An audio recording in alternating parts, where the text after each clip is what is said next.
Hello, Hi, welcome back to Glad We Talk podcast. I'm Chanel. and I'm Tori. And today we have a really fun episode.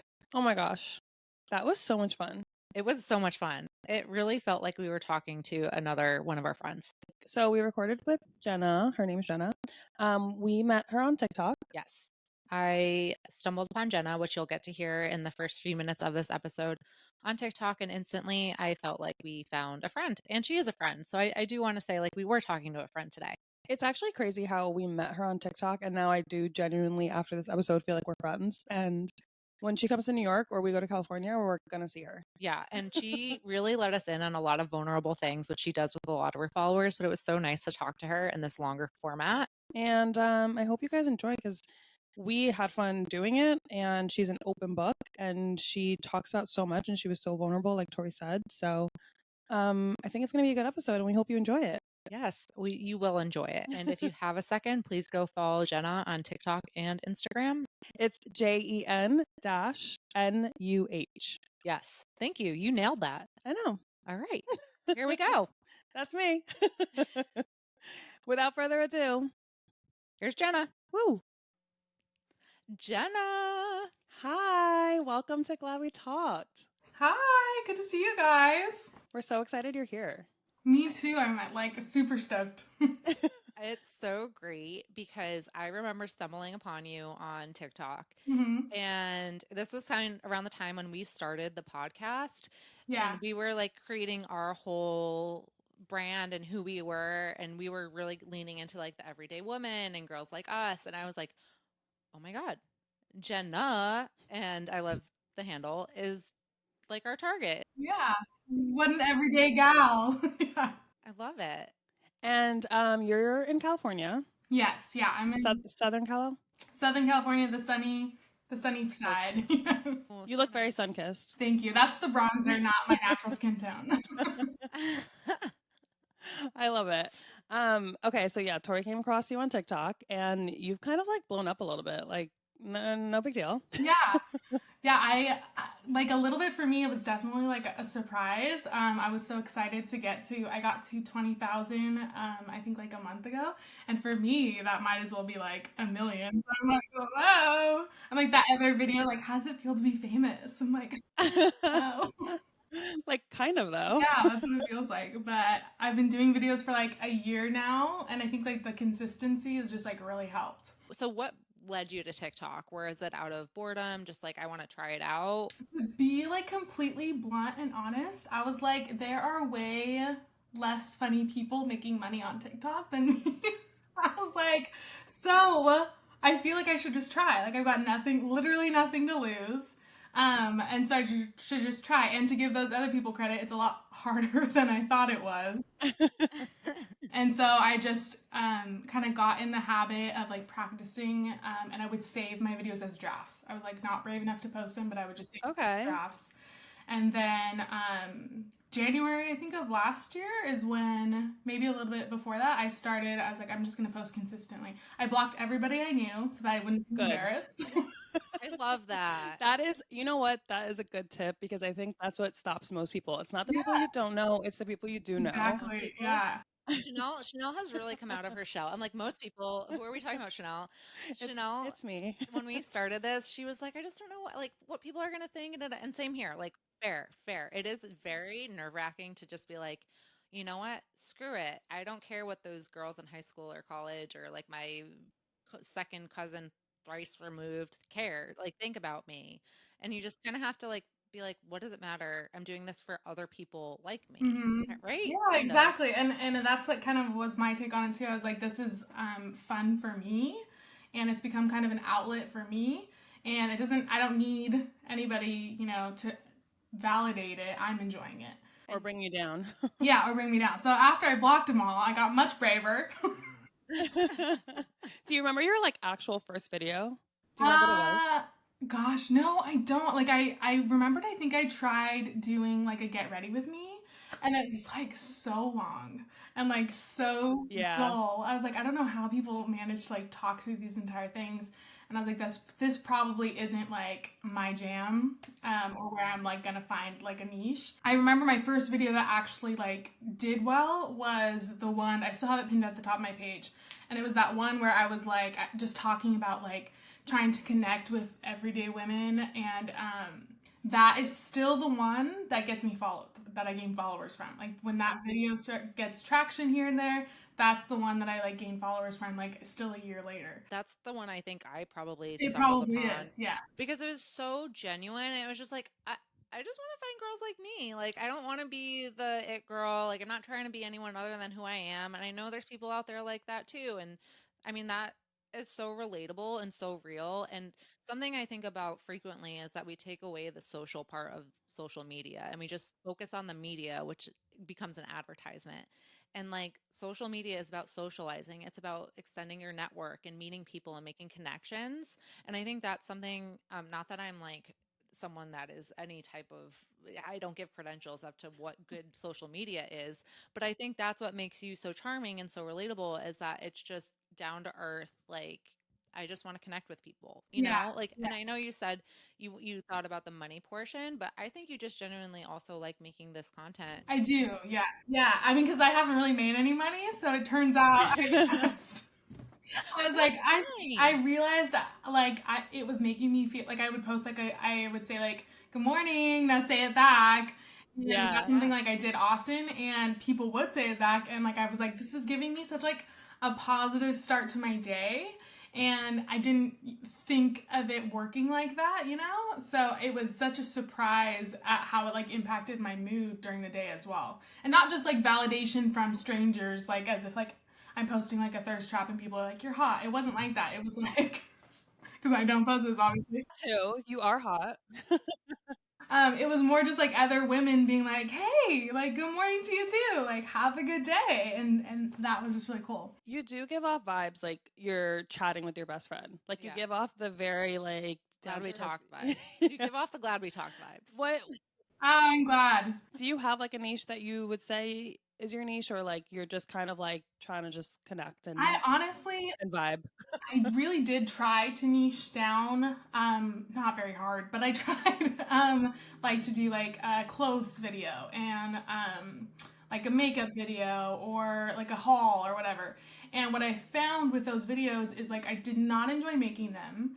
They take a significant amount of time, and I still work and like have other things. They take like a lot more editing, a lot more work goes into them. So like absolute kudos to people who can make those, but I just like didn't have the desire to put that kind of time into it. And I just wanted to run my mouth, you know? Yeah. Slay. And you do that so well, you know? So that's why I was like, you know what? I think I need to stop trying to find a niche. And if I naturally fall into one, which I guess my niche is like sitting in my car talking, like, I don't know. And also saying what's on everyone's mind. Yeah. Because every time I I watch just your was like, you know, stuff, if I can be relatable, I guess that Yeah. my ultimately that's the only thing I could think of is like my niche is relatability. Yeah. And I'm glad you guys hit on the word niche because for people that aren't so into TikTok, like there's a lot about niching down. And what that means is just finding your audience and it's being hyper specific. So it could be like your niche is coffee or your niche is hauls or I don't know what else is yeah, a niche? beauty or entertainment, or you're in comedy, or Yeah. yeah. And I think that is really where you find your niche is to get more of those brand deals, that marketing, fine, like you can do that. But if it's not your jam, and I think that's what brings us all there is like, okay, how can we, not all of us, but is there a way to monetize this? But Right. if your content is based on relatability, on making people feel good, feel themselves, and like just feel empowered, that's something that's really hard to monetize because it's not a skill everyone has. Yeah, yeah. And I think for me too, it had everybody gives advice, you know, on TikTok too. In your comments, and a lot of people, I would talk about like, I'm not sure how to grow, I'm not sure where to go from here. And people would like comment and say like, you need a niche down, you need a niche down. And it's like, I tried to niche down and it just like, it didn't work for me. Like it just isn't working for me. It didn't feel authentic. It was, yeah, it didn't feel like, and it wasn't as enjoyable. Like this is kind of almost a venting outlet, or like you said, I now feel like I'm chatting with friends. I have like a very consistent amount of women who comment, and so I don't know them personally, but I recognize their names. I remember things they've told me, and so that it's become more of like a chatting. It's becoming like a talking on the phone with Jenna, I guess. I don't know. Like, and I just like, that's what I enjoy. I did not enjoy trying to make like the clothing hauls, and down the line I would love to be able to like implement more things like that, but they just like at this point in time, this is the way that I post is what I have time for and the way that I enjoy it the most. Yeah, and I think that's what's making you so likable is that it feels authentic, it feels organic, it doesn't feel like you're forcing anything. Yeah. And I think if you would have stayed in those other niches just to try and grow or try and have a quote unquote niche or whatever, it would have felt inauthentic and you probably wouldn't have done so well on this platform. Yeah. Wait, tell us some of the stuff that you have like stories about though, because I know you talk a lot about like dating. Mm-hmm. Can I just throw out one that you threw out the other day? Yeah. What? This is really embarrassing and What did I awkward, and say? I know, like, I love that you put this out there. Hemorrhoids, like, Oh yeah. girl, you went out like this is the evolution of Jenna. She's like, I tried doing the overhauls, and now I talk about my hemorrhoids. Yeah. It's like, but it's so amazing that you're so confident to do that. It honestly, the like factor of like not knowing people personally makes you a lot braver. You know, you're like, I don't. And then the other thing I realized is like, I am the last of my friends who got hemorrhoids. My friends all have already had it. So I was like, oh, I cannot be the only one. You've been initiated. I know for a fact that other people have these. Yeah, they were really bothering me. And honestly, like, what did you say about it? I didn't see this video. She like put Preparation H up. She's like a sponsored ad. You want to monetize? You start be the face of the Prep H. Yeah, I know. I was like, people are using this. I like phrased it kind of like an Alcoholics Anonymous meeting, and I was like, "Hi, my name's Jenna. I'm 29, and I've got my first hemorrhoid." That's amazing. I did not see this. Hi, Jenna. Hi, Jenna. I mean, I love the chatting about things that, this is what I'm saying, that people might be afraid to talk about or it's on their mind and they're too scared. And now you just made one other person or many other people feel less alone. A lot. I mean, women were giving me like advice up the wazoo, excuse the pun. And I also heard someone specifically went and found a Noah, his name's like Noah Kahan, that singer. Noah Kahan? Yeah. I can't pronounce. I know his music. I can't pronounce his last name. But he did an interview about his hemorrhoids, and he calls them like hemis, and like how he's trying to normalize them. And so I was like, oh my god, people are already doing this. So like, okay, long term, I see this. You and Noah Kahan are gonna have a partnership, and you're gonna do an ad campaign. Yeah, that'd be fabulous. Oh my god, both of us like holding a big H, like preparation. That's amazing. And I honestly don't know if that was the official account, but somebody with a Preparation H account commented on my post, which is why I posted like the actual container. Okay, immediately going to watch that video after this. I was cracking up. Like, it's just so raw and relatable, and like one of the reasons why we adore you too. You know, I mean, not just because you have hemorrhoids, but because you're not afraid to talk about it. You know? Yeah. Thank you. And something else that you talk a lot about is dating and PCOS. Yes. Yeah. So dating. Where do we start? I haven't dated in a long time regularly. My last relationship was what I call a COVID relationship. We met literally like our first date was like the week everything shut down. Oh. Feel like because of that, we kind of emotionally like comfort blanket attached. Does that make sense? Really quickly. That's how I got engaged. That's how I moved in with my boyfriend after 6 months. Yeah. We kind of did. Like, he didn't technically move in, but he like had a closet. He was there like all the time, and it just like moved quickly. And I'm like a late bloomer, so that was my first relationship. I was 25. Okay. First serious relationship. I had dated, you know, quite a here and there, but nobody long term. And at that time, I was like, I need a boyfriend. I want a boyfriend. I'm making this happen. Right. So I did. You did it. I did it. And, you know, and he was a nice guy. He was a really nice guy. He treated me very well. But as the relationship went on, I stopped ignoring red flags. And nothing ever like drastic happened, but he wasn't the most honest. He was a bit insecure and wasn't the most forthcoming person with those things. Some things like I found out weren't necessarily true, and it was never anything like cheating, but it was those lies that you don't understand why people tell. You're like, why would you even lie about that? Like that, why would you lie about that? Okay. And that's like a bigger issue. If you're going to lie about something small, then what else are you going to lie about later down the road? Exactly. It's giving major Saltburn. I didn't watch that. Mm-hmm. Did you guys watch Saltburn? I did. When his parents, he lied about his the whole. Yeah, I'm like, why would? Well, yeah. It was honestly, that was kind of similar. As I got to know like him and his family, like things would come up and I'm like, that's not what he told me. That's not, and it was just. It's like against your brand. You're like, I am this honest conversation. Yeah. I know. I was like, I'm the last person you need to lie to. Like, I just freaking told you about my hemorrhoids. Like, come on. I didn't have them at that point yet, but you were very honest, and like that's part of your DNA and who you are. And honestly, when we broke up, I had a conversation with him, and it was like probably one of the hardest conversations I've ever had. But I basically said like, hey, I noticed that you're lying pretty regularly. When he was with just he and I, not so much, but when he was out with other people, I was always like, what is he gonna say? What is he gonna say? I kind of like isolated himself and I, which was not healthy. Yeah. So I had like a conversation. It was like, I noticed that you're lying quite a bit. I know where it's coming from. Like, I know your childhood. I know the insecurities you have. Like, I understand why you're doing it. But I feel like if I don't tell you this, no one is. It's gonna hold you back. It held you back in our relationship. My family feels like they don't even know you, and it's been over a year. It's going to hold you back in professional relationships. It's just in friendships. He didn't have like a ton of close friends. I was like, this is literally going to hold you back in every aspect of life. Wow. And I'm not sure if you even notice you're doing it, blah, blah. And so he got like a little defensive at first, and then he like paused and was like, he basically admitted like he's not even sure. It just kind of like happened. Word vomit. Lie vomit.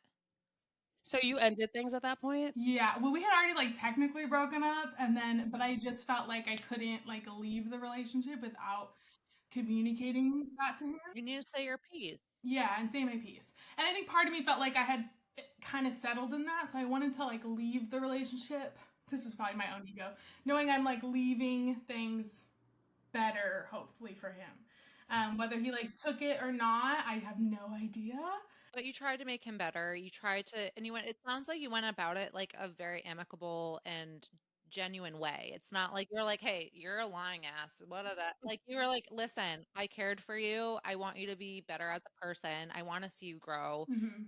I've spent significant time and I gave you pieces of me, and this is like what you should take with you.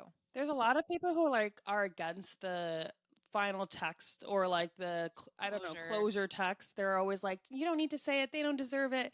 And I'm always been on the side of like, say your piece, say what you want to say. Like I remember in my last situationship, I sent a whole long text message. I was like, I don't care if I look crazy, I don't care if he even reads it, like this is for me more than anything, and I want him to know how I feel. And I honestly felt better after it. So sometimes you just need to say your final piece or send that final text to just feel good about yourself. And I felt much better afterward too. After that we like officially broke up, so I didn't feel great. But it did hold him back with me. And I like loved him, but I say like I was not in love with him. And so when we had like initially broken up, I felt like I had taken like a lot of the blame. Like I just can't get there with you. And so this was me being also like a little bit more honest. Like one of the reasons like we're never gonna get there is because I feel like half the things you told me are lies. Like to this day, I couldn't tell you with 100% certainty what he did for work. Wow. Where he like grew up, where like there are just like certain things I'm not positive about. Yeah. And now you just made him better for the next girl. I hope. I don't know for sure, but like let's hope. You had to give your feedback. You're allowed. Yeah, you know? Yeah. And I just truly like I don't think anybody would have taken the time to tell him that. Like to tell him like, hey, you're a good guy. Just stop lying. It's okay. Like you're gonna be okay. Aww. So yeah, since then haven't dated too much. I've dated I think I've been on like 3 dates. Are you on the apps? Yeah, what are you doing? I hop on and on the apps. I'm like, I'm on it, I'm Okay. off it. I stayed off of it during like the holiday season and everything. My goal was like to stay off of it until January. And January hit and I like downloaded, I think I tried Facebook dating, Bumble, and Hinge all at different times for literally 48 hours max. I got on it, would match with a couple people. Some people, like, I made it, I'm pretty sarcastic, but also, like, random. Like, I have kind of a random sense of humor. So I would, like, send a message and some people, like, immediately unmatched me. Aw. And when I was younger, that, like, never happened either. Like, so as I've gotten older, I'm like, you know what? My feelings get hurt easier. So I'm like, I don't need this to feel bad about myself. I could do that on my own. So, like, I'm gonna fuck off. I can do that. Yeah, dating apps are just nobody really wants to put in any effort, and I can't blame them because like I don't either, and it's gone so badly. Dating apps just have gotten worse and worse. So I'm not currently on anything. I think the last time I hopped on like a couple weeks ago for again like maybe 24 or 48 hours, and it was entertaining. Didn't work out. But something I did do was I signed up for speed dating. I thought you were going to say Raya. I don't think You know what? You can. You might. Yeah, no, I know a girl in Raya. Yeah, you should get on there. No, I think you have to be a little bit more oomph than I've got, I don't know. No, you got it. You got it. But I did sign up for speed dating in a couple weeks. So I have no idea the type of people who show up to speed dating. But I figure, it puts me out of my comfort zone. It's something new.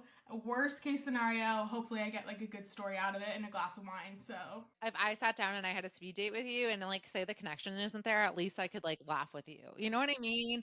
Like you're a good combo. So it would be fun. Yeah, and speed dating could be good for people who like to meet in real life. Like you're saying your sarcasm maybe doesn't go through the app. So maybe like in person, maybe you're just more of an in-person person. Yeah.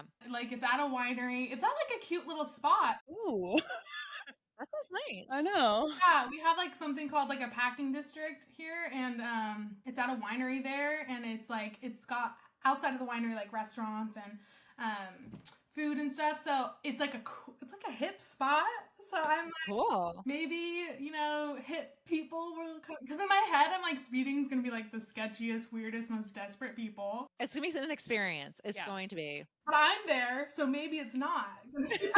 I went to like that's a great way to think. What did I do? It was not. I don't know if it was speed roommates or speed. Oh, dating. okay. I don't know. I can't remember what it was. It might have been for roommates. Speed roommates would make me nervous. I went to one type of speed something event, and it was like the fact that you don't remember is hilarious. You're like, what kind of speed was it? Like you don't know. It was like there were girls there, so I don't think it was dating, but it could have been. The apartments. It had to do with something in New York City, and I don't think it was dating because I didn't go on any dates. But and I didn't feel confident enough. Like, oh, I hope there's anything here. But I did a speed something match, and it was in a dark bar. So this setup sounds a lot better. Yeah. But it is interesting, like the people you meet. There were definitely some like people where I was like, oh, you're kind of weird. But then like there were other people I had good conversations with. So you'll have a gamble. I truly have nothing to lose in it. I'm going with one of my good friends. So we figure like maybe we'll get there early, already have a glass of wine. And then if it's awful, we'll like go out afterwards or something. That's great because you're doing it with a friend, and that makes it better. Right. It's a shared experience, Mm-hmm. like less nerve-wracking with a friend. Like I cannot imagine doing it alone. Totally. And you already have such a like positive vibe around it. Like even you talking about it right now, you're like excited. You're like, if it doesn't work out, it's fine. I feel like sometimes with the apps, we don't have that excitement and that vibrancy anymore. We're kind of like, oh, the apps, like, oh, I gotta swipe, oh, I gotta send a message on Bumble. Like it just becomes kind of like a chore.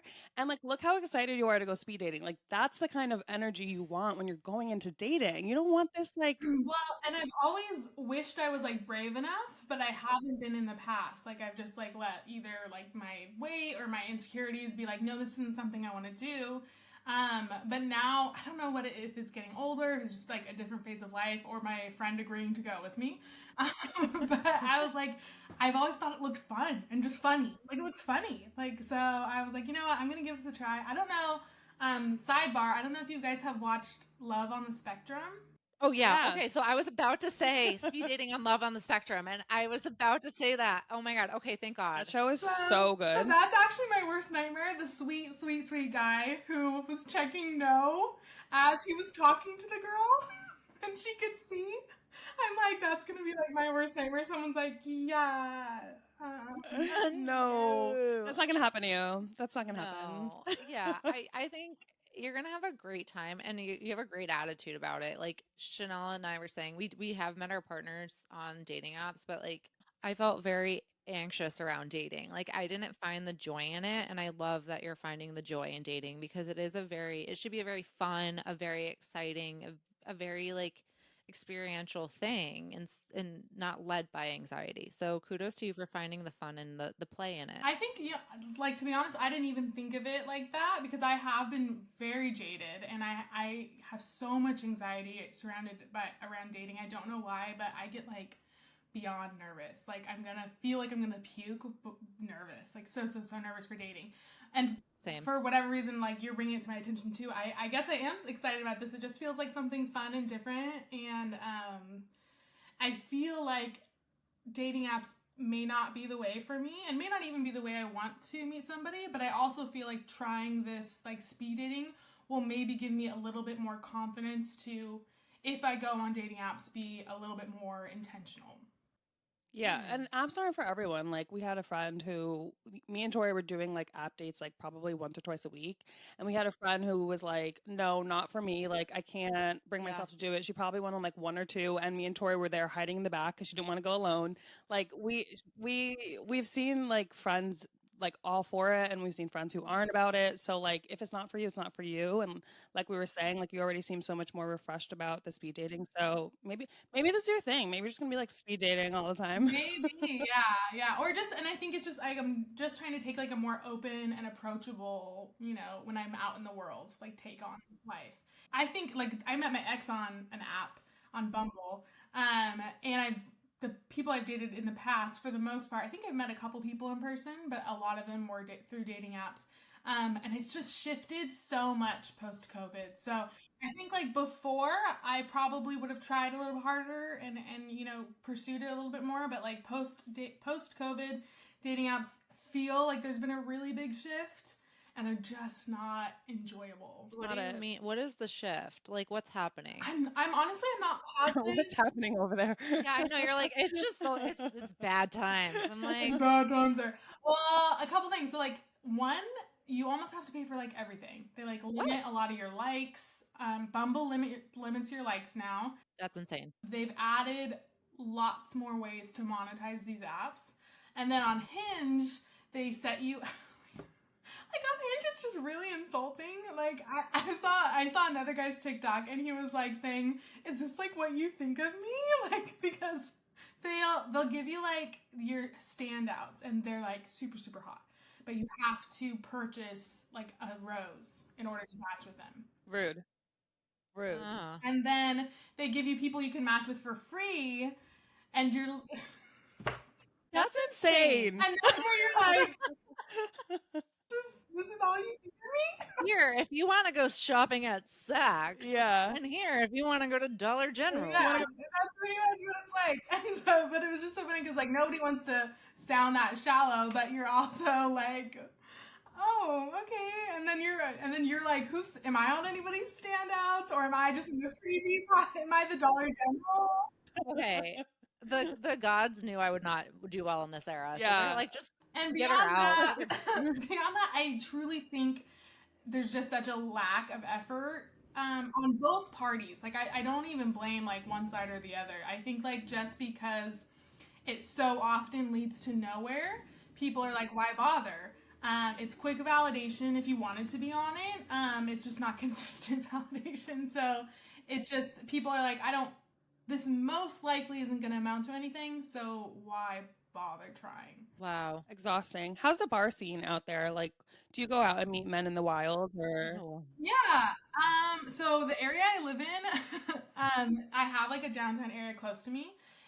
It's very close to a college, so there are like some college people, but I go to like a dive that I really like that for whatever reason seems to has aged with me. Oh, nice. Crowd is aging, and I'm like, oh, good, I don't feel out of place. Yeah. It like you still. I think I'm less approachable than I used to be when I was young. Like I was much more like. I mean, I was like attracted to like a brick wall when I was young, so I would talk to anybody. I was like, oh, hey. I'm here. I'm ready. Now I'm just like, just a little bit more reserved. So it is good. Like you can, if you want to talk to somebody at a bar, it's not hard. I have dated somebody I've met at a bar before, and he was a really nice guy. Didn't work out. So like you can meet guys at bars. I don't think because people act like you don't want to meet a guy at a bar. I don't think it's a big deal to meet a guy at a bar. You're at a bar, like so. I love it. Yeah. You can meet people anywhere. Like, I mean, you can meet people at the grocery store, At the airport, at the library. Yeah, The world is your oyster. at the doctor's getting your hemorrhoids checked. exactly. Oh no! Did you see it? One girl commented on my video. Oh God. I didn't see this Her comment. mom was trying to set her up while she was getting like a like a. Oh, her gynecology Yeah, she appointment? like called someone in the room. Oh, I did see this comment. Yeah. Oh my God. God. Wild. But yeah, anyways, the dating, yeah. So the bars by me are really pretty mellow. Then I'm pretty close to like Newport Beach, like 30 minutes away. So those are where like the hop-in bars are. But like I've seen like bachelor people in bars down there. They're like very like everybody's stunning. Yeah. Everybody's 23 or 24. Everybody's like just tan, blonde, and gorgeous. And like when I tell you, Epitome of like LA and yeah, California. I just feel Yeah. you like I feel out of place and uncomfortable. I'm like, a sturdy girl, but I'm not like massive. And I will tell you, like, You're a mid-sized queen. yeah, but I'm frequently the largest person in a bar in Newport. Like, no joke. How, Same. I mean, we're in New York City, so we see similar body types and we're not shaming anyone that's skinny and fit and anything, but like it is intimidating if you are someone of like what did you just say? Sturdy. Sturdier. Yeah. I was gonna say bulky, but as of a sturdier stature, like it is kind of weird because you see like and then on social media you see it too. You're like, oh, this is the influencer look and body. But like the truth is you're a content creator and you have a body. Like so but how is that in Newport? Like it's around the dynamics a lot, right? And there is like an attitude in Newport because I also used to work down there and do some events. There is 100% an attitude in Newport. So these like, no body shaming, but they're snobs. Like they're complete snobs. Like not everybody, but like I've done enough like work down there. I've lived close enough that like you can ask people who visit. Like you'll visit certain areas of Orange County, and if you visit like Newport, people are like, like it's scary. Like it's just like totally different vibe. And not to say there aren't good people too. There obviously are. But like if you go up to if two like girls go up to a bar, they will serve the hotter girl like first. Wow. Oh, really? That kind of thing. Yeah, they're just like it's just like crazy. But I've been down there and I bet people down there too. And it is, to be fair, it's always hopping and it is a lot of fun. Like, I have a really close friend who lives out in Newport Beach, Huntington Beach area. And I went out with her like a couple years ago. It was before COVID. But we went to this bar. I think it was called Bungalow or something. the one in Huntington. Yes. And it was like insane how beautiful everyone was. Like, I mean, it was just like beautiful people everywhere. The bar is stunning. And we actually saw Colton and Cassie when they were dating. Oh, really? Yeah, at Bungalow. And I mean, talk about like feeling out of place. Like, I'm also a mid-sized queen. I'm also a woman of color. Like, it was like blondes and sun-kissed and just perfect Wow. bodies everywhere. And it was like, and it was very intimidating. Yeah. So yeah, I can imagine that like going out to places like that is a little, and listen, you're gorgeous. So like this not to say, it's just, I know the feeling of being somewhere and feeling like out of place. Yeah, it just you feel out of place. And beyond, like even when I was like thinner and blonder, I'm just a very casual person. I've grown up pretty like humbly, so like it's lots of money, it's lots of this and whatever. Huntington's a little bit easier for me than Newport, but Bungalow is crazy though. But like, there's a lot of like feelings of like different statuses in Newport too, and maybe I'm more aware of it because I wasn't not wealthy. Maybe I don't know, but like it just is like a different vibe. I worked for like a little magazine in the Newport area, and so we would host these events, and these people that would it was just it blew my mind. I was just like, oh. But you know, I mostly go to dive bars locally, so. Yeah, listen, I'm a dive bar girl. I will defend my brother's fiance, Maggie. She's from Newport, and she's I love Maggie, very humble, and she'll go to dive bars too. And Newport dive bars are also a ton of fun. So yeah. I feel like meeting a guy at a dive bar is so much more achievable. Is that the word I'm looking for? Attainable? I also like that if you meet a guy at a dive bar, he also knows that you too enjoy dive bars, and you're not this You don't girl need to go to a club. right, you're not the girl that won't go to a dive bar. So I think that is attractive to some guys. You're the like, girl who will eat pizza and drink beer and go to a dive bar. right. I think, yeah. Definitely as I've gotten older too, because like when I was younger, I did go after knocking Newport. I did go to Newport quite often when I was younger. But I think as I've gotten older too, it's also like these dives, they're like 5-10 minutes from my house. You can wear jeans and a t-shirt, and it's just like easy and like, you know, it's more just like a relaxed vibe. So I think that's part of it too, is just as I've gotten older, I like just a more like relaxed setting, you know. Totally. Like my clubbing days are behind me. Not yeah. that I ever was really in them. I did it because like I was like late teens, early 20s, and you're like, okay, let's go to the club and wear a really short skirt and our dresses. And now I'm like, if I can't wear sweatpants, I'm not going, you know? Yeah. I'll wear jeans. But we touched on Bachelor really quick. I feel like you would be a really good cast for The Bachelor. Oh my God, do it. Yeah. No, they would never cast me. And I'm like, yes, they would. They would. Yes, they would. No, and I. You lie, you say you're from Newport. I'm just kidding. If I say I'm from San Diego, I'm in. They would not. I'm just like, I'm too sturdy, you know? No, But listen, we need a pressure ABC, whoever's doing these dating shows. Love is Blind. Would you do Love is Blind? could you imagine being the only girl above a size 4 on a national television show? I know. That's Like that would be nauseating. It's fun, not us. I think I would be hilarious on it. I think it'd be fun. But what about Love is Blind? I think you would also be a good cast for Love is Blind. You know what? That would be more fun. That would be funny. You have a good personality, and it's personality led. So like and you're gorgeous. So it's like you'd be able to charm people and be funny and Go to the one where they can't see you. no. But it's like a pleasant surprise, and then they're like, "Oh my God, she's beautiful." But like, you know, I think, and that show is more made for you, where it's like personality led. Like, who is like a genuine good person, and you're trying to find a good connection. I mean, I'm sure there's people that still think like they want to become famous from it, but yeah, because the Bachelor guys, we don't know if we can trust them. We can't trust all the Bachelor guys. I haven't watched Bachelor in a long time, but I did start watching Joey season because my mom had it on, and I saw him talk to a girl, and I was like, you are so sincere and so darling. And also he talks to like girls all across the spectrum. Like he literally doesn't seem to have a type, which I find very attractive. Yes. He's a little boring, but like He's so a little sweet. bit boring.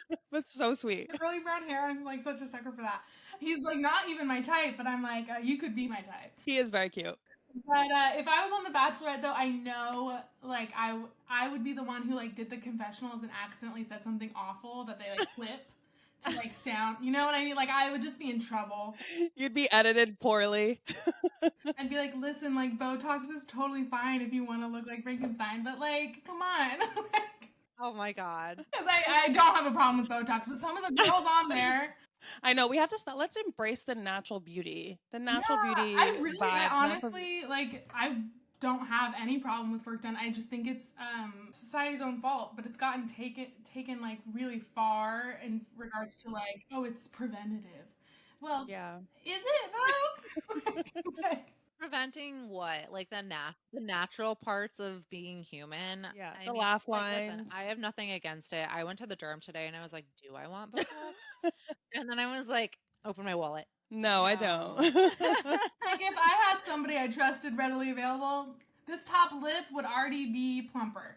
But yeah, it would already be the like lip flip. But I think with like the Gen Z generation, you're millennial or Yeah, you're millennial, zillennial. technically. Yeah. Did you say zillennial? Yeah, it's like the cuspers. Oh, am I a customer? Ooh. How old are you? You're 29. 29. 94. Oh, you're millennial. Okay. Well, that's fine. Thank God. You're like, that's fine. But I do think like with Gen Z, some of them are embracing the natural essence of beauty, but then there's others where it's like they're Extreme, already too young. yeah, too extreme. And I'm like, just be awkward for a little while and let us be in our prime. The girls these days who are 20, 19, I did not look like that. No. I mean, no. I was like learning how to use eyeliner. And I mean, I did the bottom liner. I did like heavy with like just a little bit of mascara. Yeah, and like all this foundation didn't color in my eyebrows. Like, where's that stage? How come everybody knows how to color in their Kids were eyebrows? doing it in kindergarten. They're like, we're not awkward. We're cool. I know. Yeah, everyone looks like freaking Kylie Jenner. Yeah, it's because they've got like an endless feed of information telling them what Yeah. to look like, what to, you know? And it is, I do think it's got taken too far for some people that are so young. Just because I'm like, it's aging you and you're never going to get that back. And it's fun to look youthful and do trial and error and look back at the photos from when we were 13 and be like, what the heck was I thinking? Yeah, catch me in 5 years and I'll be getting some done, you know, right up here. I love it. Okay, well, one of the things you do talk about too is PCOS, which you said you recently went to the doctor and found out you had. So how did that like happen? Like, were you having symptoms? So PCOS, can you just kind of give us a little bit of a background of what it is? So PCOS stands for polycystic ovarian syndrome. It can like form in a lot of different ways. Not everybody actually has cysts. Like I did not have any visible cysts. But it's basically like a hormone disorder. I'm not a doctor or qualified to define this but this is from my own research. Yes. Mine specifically has a lot to do with insulin resistance, and basically my body's not like processing carbs and sugar properly, which slowly kind of throws off androgens and other things. So for me, my blood sugars were technically fine, but my I was insulin resistant, which could affect basically the way that your ovaries function. So like you weren't absorbing or processing insulin? To be honest, part of the issue with PCOS is like this is everything I've said did not come from a doctor. They were not able to describe it to me. They said you have PCOS, you don't have cysts, but you're insulin resistant. And I was like, I didn't know you could have PCOS without having cysts. Yeah, like you can have that's cysts because that's one of the first things they checked was they do like a vaginal ultrasound. And I didn't have any. And they said it's also possible that they just weren't present at the time, but they're pretty sure I don't have any. What I've learned about it is still not entirely specific. It's not specific to every person who has it. It's very confusing, and I think that's part of why it was so disrupting in my life, was because nobody could give me a clear answer. And what I found out is January 2023 was when I thought I received my diagnosis. They had done some testing. My testosterone levels were high, which is a common symptom. You grow some hair around here, some here, you know. Nice. And they were like, all your symptoms are consistent with PCOS. It's like, okay, so this is official diagnosis. And they were like, all your symptoms are consistent with PCOS. So I'm like, okay, so I have PCOS. And then I eventually saw a endocrinologist just a few months ago. And he said there's a few more, which was also the worst appointment of my life. Why? It was a man. That period. Yeah, Just, done. that's it. Done. It makes sense. It makes sense. Move on. No, I'm just kidding. All the respect for male doctors. Male doctors are great. We're just kidding. I prefer female. And one time I went to the gyno and the doctor's name was like androgynous. So I assumed it was a woman, and I showed up and it was a man, and I like literally my heart sank, and I was like, I don't want him up there. And I like told the nurse, I was like, hey, so I thought he was a she, and like I prefer female doctors. And they were like, well, you're here. You can either do it or not. And I was like, I guess I'm letting this male doctor do it, even though I don't want him to. Anyways, he was fine and a total professional, but like, I don't know. Okay, so all respect for male doctors, but back to your bad experience. So it was a referral to an endocrinologist, so I had to go to whoever, they sent me to. And I get there and we're kind of going through the symptoms and everything. And I talk about how I lost my period after going off of birth control. I lost my period for almost a full year. Wow. And it's not like you dropped weight or anything. Like you were No, the same. I had gained a significant amount of weight during my relationship. Okay. Thinking I was fat and happy, I kind of ignored it and was like, okay, we'll get back on track. I'm pretty tall. I'm 5'8", and I've played sports and stuff. So Me too. Same. woo! Tall girl club. So it hasn't been horribly difficult for me to like fluctuate. So I was like, we'll drop this, no problem. Yep. I didn't drop it, and I've ended up gaining like about 45 pounds. And I was like, this cannot be right. I'm not perfect, but I don't eat like horribly. I've been stressed, I've been this, and I was like, I don't know what's going on. And then I was like, let me get off birth control. So I do that, and then I don't get my period for like 2 or 3 months, but it's not horribly unusual for me to fluctuate when I'm stressed. I'm thinking my body's readjusting. It's not a big deal. It gets to 9 months and I'm like, this is probably a problem. Yeah. So that's when like I went into the doctor and they say like it's probably PCOS.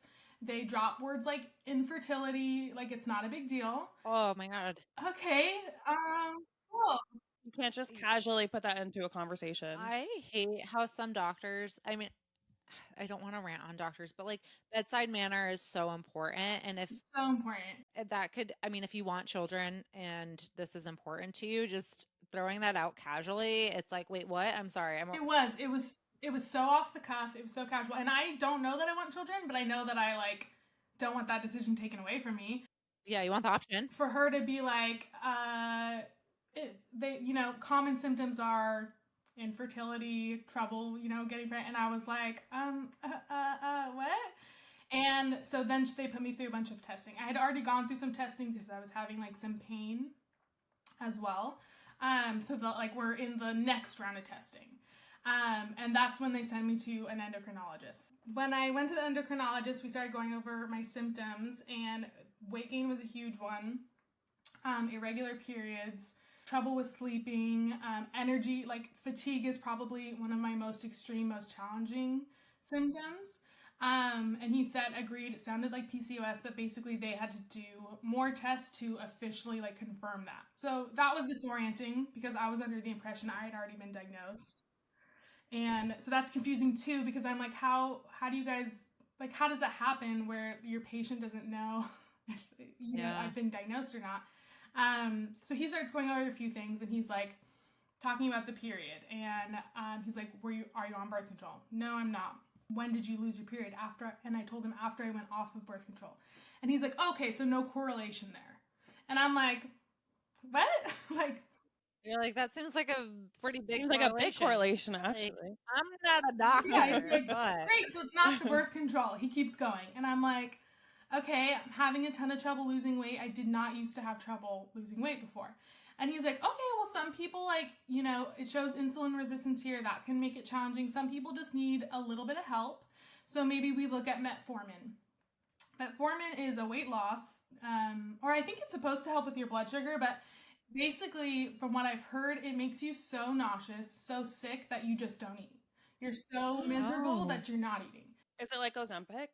It's not like Ozempic because you take it orally. Oh, it's oral. I said, it's not that I want to just lose weight. I want to like know what's going on. Of course. Right. This weight is extremely uncomfortable for me to be carrying around. I'm not normally this size. I don't want to carry this around. And he's like, oh, so it's like a health thing, not like a body image thing. Oh my God. Holy crap. What? Like, sir. It's always a health thing. I just told you I gained almost 50 pounds, lost my period, and you think it's a body image thing? And he's like, well, I just recommended metformin because it's so cheap. It's so cheap, like pennies cheap. And at this horrible point, I'm getting pissed. I was like, well, that sounds like a good reason to try it. And he goes like, oh, so anyways, and he like continues on. Oh my God. And I'm like, okay. And he's like, so you said you've changed your diet. Like, how are you eating? Being 5'8" and working out as frequently as I do, I have tried really. I've struggled with anorexia when I was very young. I've tried like very restricted, like 1,600 calories in the past couple years. Mm-hmm. It did not work for me. I did not lose any weight. Just energy levels like would plummet. Yeah. So I'm on like a pretty high calorie diet, but it's predominantly protein. So I'm like, is if good. I'm not gonna lose weight, I'm gonna eat enough to be putting on muscle. So I Right. think I've gotten stronger. But Great. so I tell him the amount that I'm eating. He like loses his shit. He goes, "Oh my god!" He's like, "That is not a calorie deficit. That is not a calorie deficit." He's like, "You're eating way too much. You need to be eating close to 1,500 calories to be losing weight." And I like stop him and I'm like, I've tried that and I'm not losing any weight. And I was like, and I mention anorexia to him because I know it's like a red flag word. So he like pulls back a little and he's like, okay, well, I'm not recommending you do 1,500 calories. Oh my God. I would have walked out. This doctor seems like a mess. But oh, I saw this. He's like, but I'm saying that would be a calorie deficit. And I was like, because you know the average body burns like 1,700 or something, is what he says. And I was like, really? And I told him, I was like, even considering I'm 5'8", I'm working out daily. He's like, well, what are you doing at the gym? Like, how long are you there? Like half an hour? And I was like, no, I'm there from anywhere from an hour to an hour and a half. I lift weights and I do cardio. And he's like, oh, well, that's pretty good. And I'm like, Well, he's not a nutritionist, so thank you, like sir. so pissed at this point. He continues to mention weight loss drugs, and I'm telling him like I need to know what's going on with my body. I don't want to be put on something. I'm not someone who's ever reacted. If you need to be on medication, you need to be on medication. But I'm not someone who's ever reacted very well to medication. I've tried like sleeping drugs the most because I try to stop sleeping, and I don't react well to medication. Like if there's a side effect, it'll be me. I was on Lexapro during the pandemic and I gained weight as well. Yeah, I gained like 20 to 30, I think it was like 30 pounds. And then I realized what was going on and I was like, okay, this isn't, and I was having side effects too with medication. I was like, this isn't for me. Pulled back, tried something else. And I've been like in the same weight loss journey. So I'm 5'8" as well. And I gained weight in my relationship plus being on Lexapro. So lately I've been doing Noom, but I also had anorexia. So it's like, you have to be very careful with losing weight when you have a previous eating disorder. Yeah. And I'm also very athletic and it's very hard, and I understand the frustration you're having because it's like you want to figure out what's going on with your body and you also want to look good. So yeah, there is some body image tied to it, but it's also like, what the fuck is going on with my body? Can someone help me? Because when I post about it, everybody's so sweet, and they'll say like, just try to love yourself the way you are, and it's like, I do, like Yeah. I do, sure. But when you gain weight and it's not from something you are doing directly, like it wasn't like, oh, I fell in love and we ate a lot of Carl's Jr., which is what I thought it was. You are like, it's hard to connect that weight to yourself, if that makes sense. Like, so I don't feel myself. I don't feel like I look myself. For a long time, I felt like I didn't recognize myself. I do feel like I'm making some progress now. But it's just like, it's a very out of body experience. It's not like, oh my God, I'm fat and I hate myself. No, it's like, I don't recognize this person because I don't know how we got here and I don't know what's causing it. And I don't know how to fix it. So it's just like, But it's your body at the same time. You're like, right, it's me, but what is happening with what's me? going on, you know? Yeah. And you're going to these doctors to help you, and no one seems to be giving you like the help that you need. And it feels very, I don't know the word, like not an advertisement, but it's like a little pushy of him to continue to try and prescribe weight loss drugs when you're telling him like this is not what I want. He should at that point be like, let's pivot.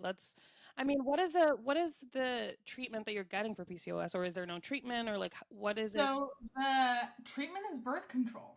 And I'm like, Oh, Full but circle. that's yeah. exactly the problem is they literally say like there's no known cause for PCOS and there's no cure for PCOS.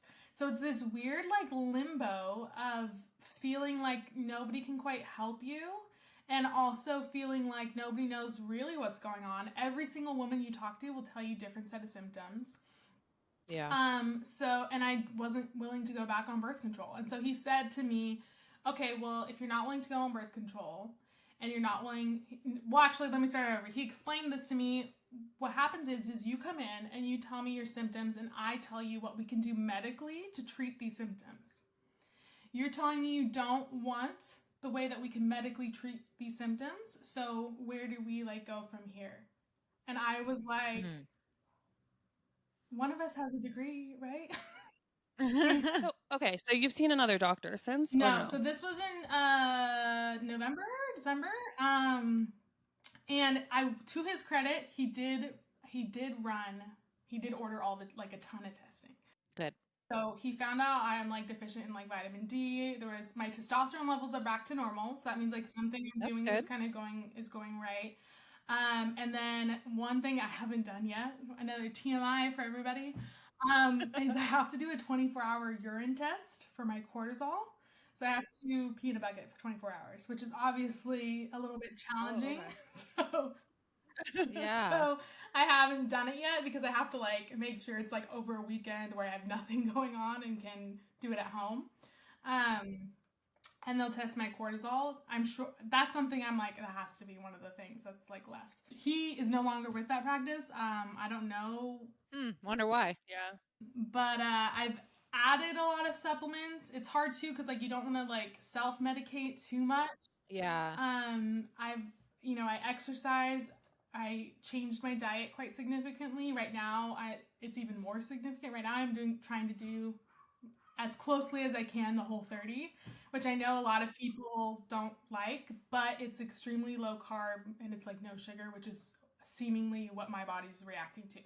So I'm like, this gives me specific guidelines. It's just helpful for me. It's not something I necessarily like advocate for. But I just was like, let me try something more extreme and see how it does and see if it helps my maintenance afterwards. Like, see if it helps me be a little bit more consistent with my eating afterwards. Do you follow the Defined Dish? Yeah, I think I saw. Oh, I love her. Sure. Yeah.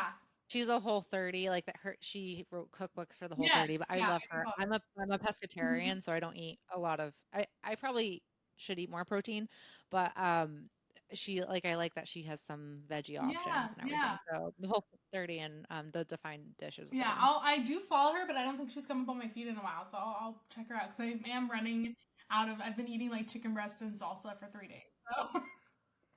You know what? I'll tell you, don't watch that documentary on Netflix, You Are What You Eat, because I literally didn't want to eat meat after that. And then I'm like, what is there left to eat? Because I can't eat chicken, and I can't eat salmon, and I can't eat beef. I heard that was funded by Impossible Meat, though.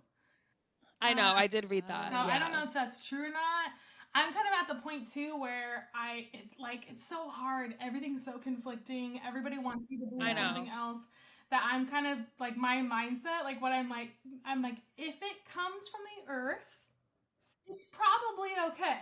Like that's kind of what my mindset is. Every time I scroll, it's like a new piece of advice. It's like, don't eat brown rice. Now it's like, don't eat oats. I can't eat oatmeal anymore. Drink oat milk. And then it's like, don't eat eggs and you can't eat chicken, but make sure you get in protein. And it's like, it's so insane.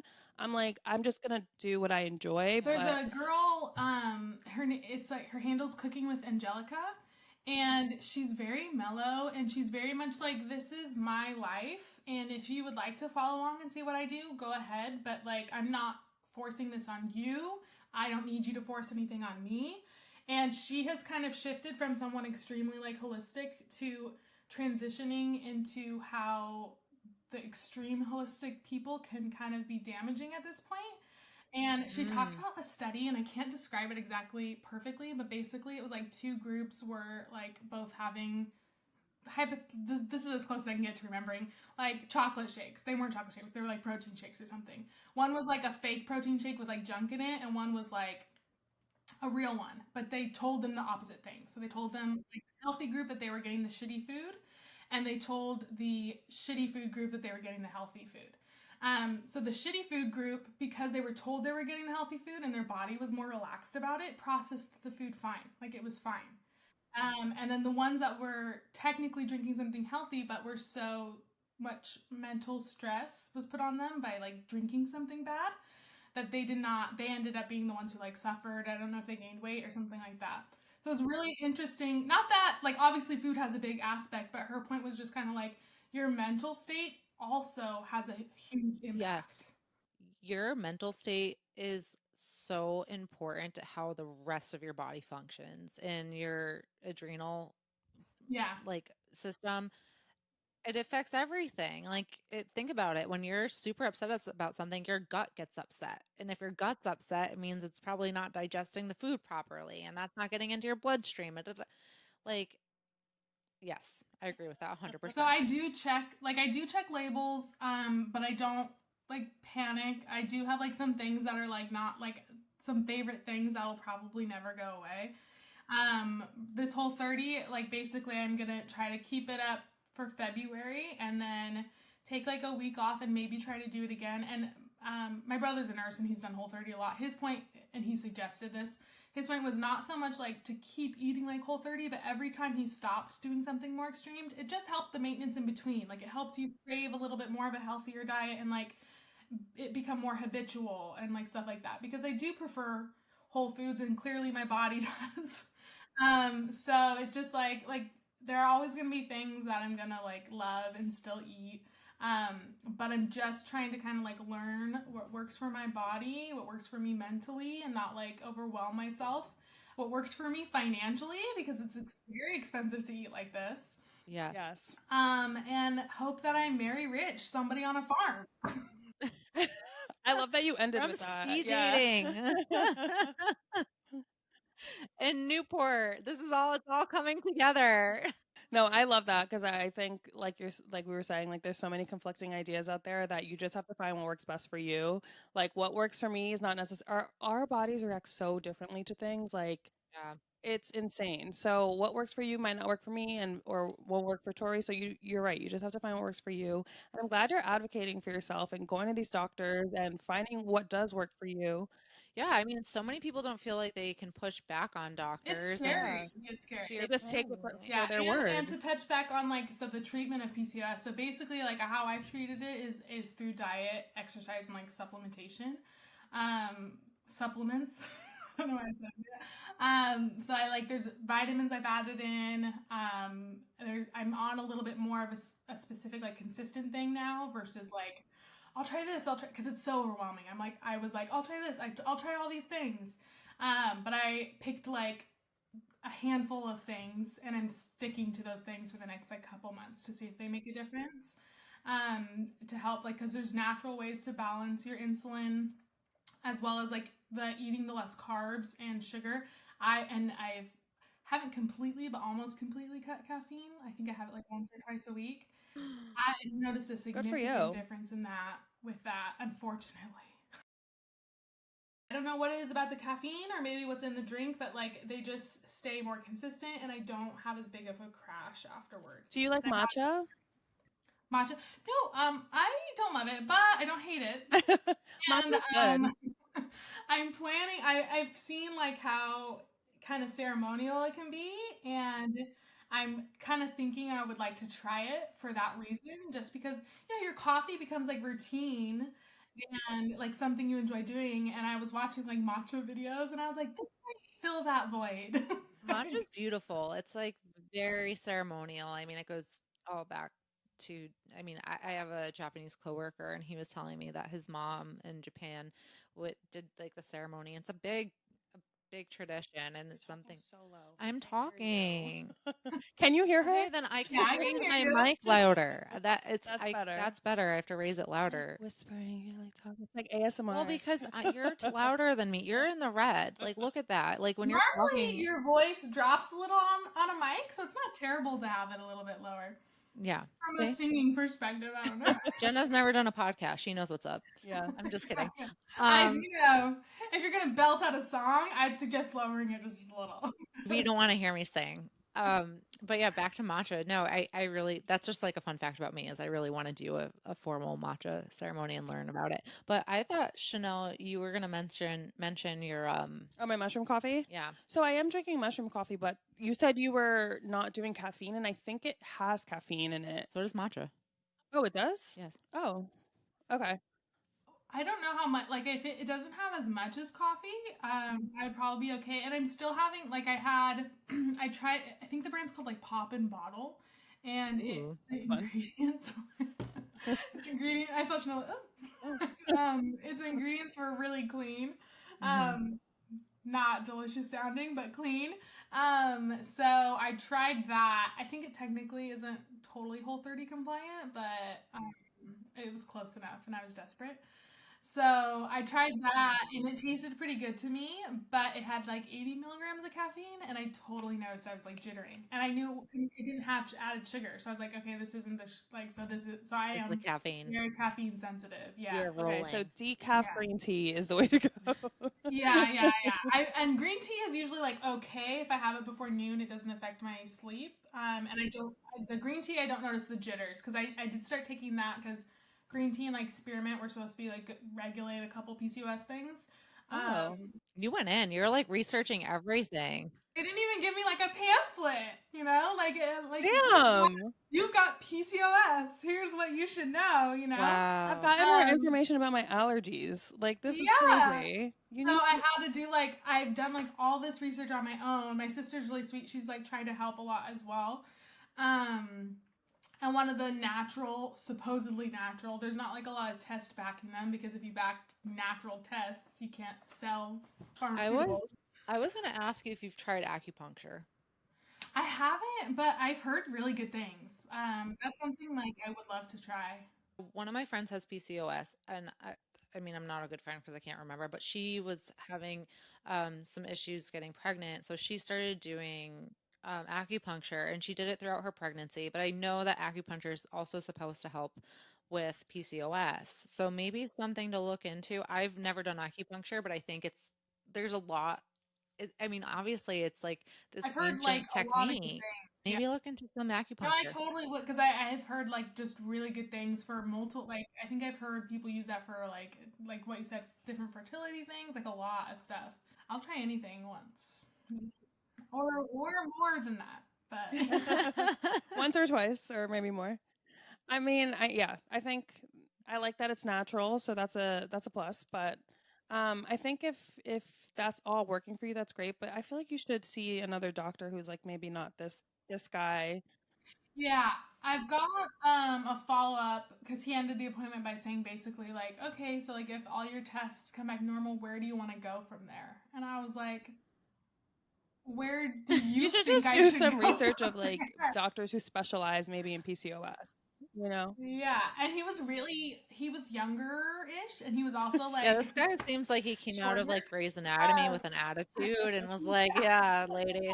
he was really he like tricked me too because he was much more outgoing than other doctors. So at first I was like, "Oh, this is gonna go so well," and I was like, "Oh my god, never mind."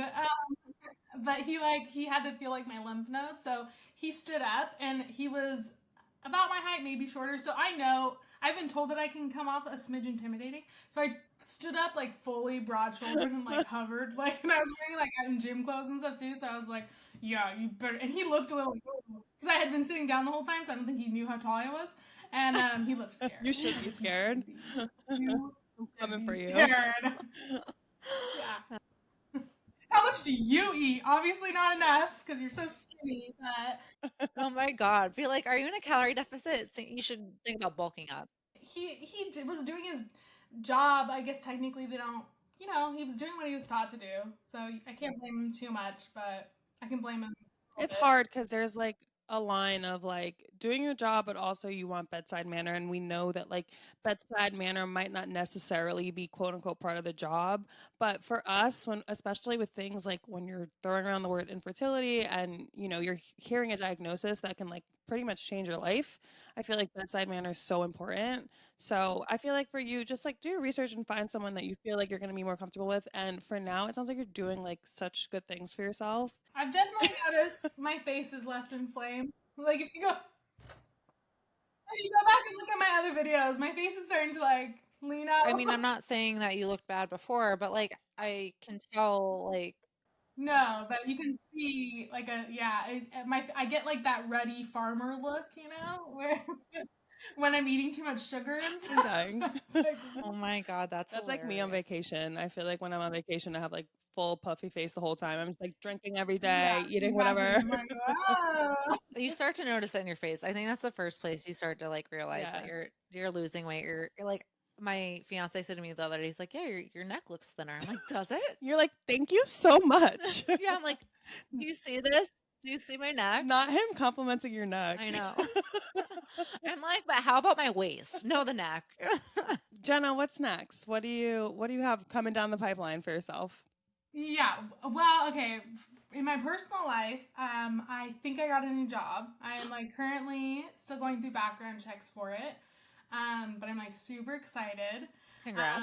I had been like nannying prior to this, and before that I did like property management, and then our side hustle is my younger sister and I have a small photography business.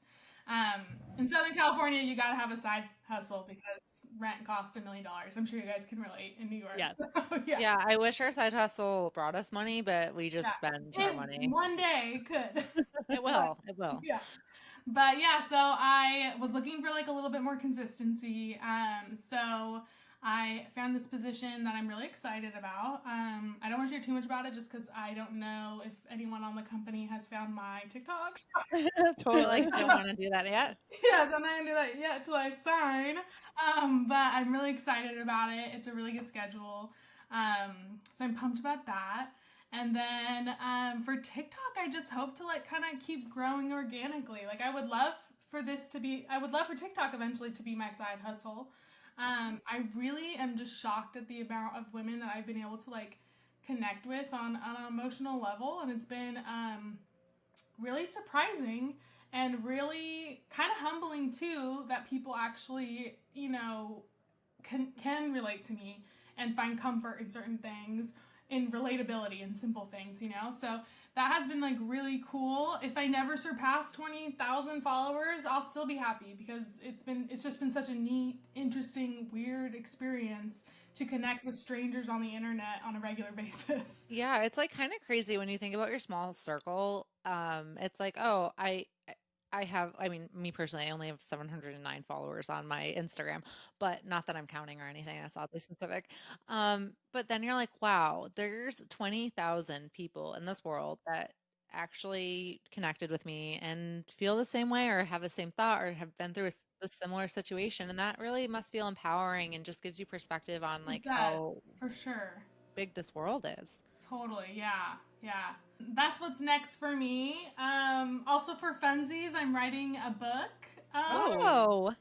I don't know that it will go anywhere. We're only 5 pages in, and I started last January. So that's fine. You're doing it. You're writing it. So entertaining. I used to love to write. So this year, like goal-wise, this year I'm trying to pick up like hobbies I used to like.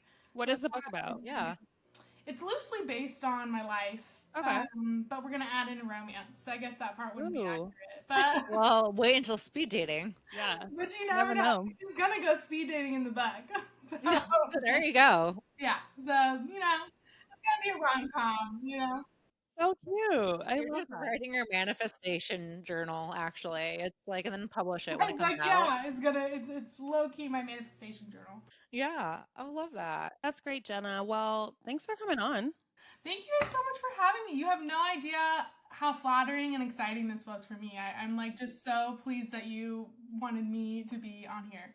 You're literally a gem. I wish we were friends in real life. I know. Well, we are friends in real life. It's just this is the realest I've gotten with anybody on TikTok, You guys are the only ones I FaceTimed. So. That's true. Really? You're going to have to come to New York, though. I know you said you have a pen. I was going to say that. I was going to add to your list of what's next, a trip to New York. I'm actually coming to California, and I'll be in the Newport Beach area in July. You guys can't meet without me. Why don't you come? She's going for a wedding. Go stay with your friend. That's true. Yeah. But so if we head over, we can go to bungalows. Is that what it is? Yeah. It's just one bungalow. Oh, okay. Yeah. just the one. Like bungalows. I mean, there's multiple of them, but we can go to multiple locations and compare and contrast. Yeah. Go to the dive bar. Like, I'm ready to go. It sounds like so much fun. Maybe you guys will be vlogging by then. We'll just bungalow vlogs. Yeah, tall girls unite. Yeah, it's like the 5'8" club, like the non whatever we wanted, the mid-sized queen 5'8" club. Yeah, oh, that'd be so entertaining. I would love to do that. Sounds like a plan. Okay, well, do you want to plug your stuff so people can follow you on TikTok? Yeah, so follow me on TikTok. My handle's Jenna. Or Wait, spell it, because isn't I it know like... there's like you can find me at JEN-NUH. It's like nah. Jenna. And then your Instagram is the same? It's the same, yeah. Awesome. And then we'll keep an eye out for your book Oh, in Yeah. sometime. In maybe 2 years. time between now and 10 years. So. Yeah. And we're going to need an update on speed dating because Oh, I think yes. our listeners are going to want to follow up. So, like, we're going to need to hear about it. I would love to, yeah. Fingers crossed. If you don't hear from me, that means it didn't go well. It's going to go well. It's going to be great.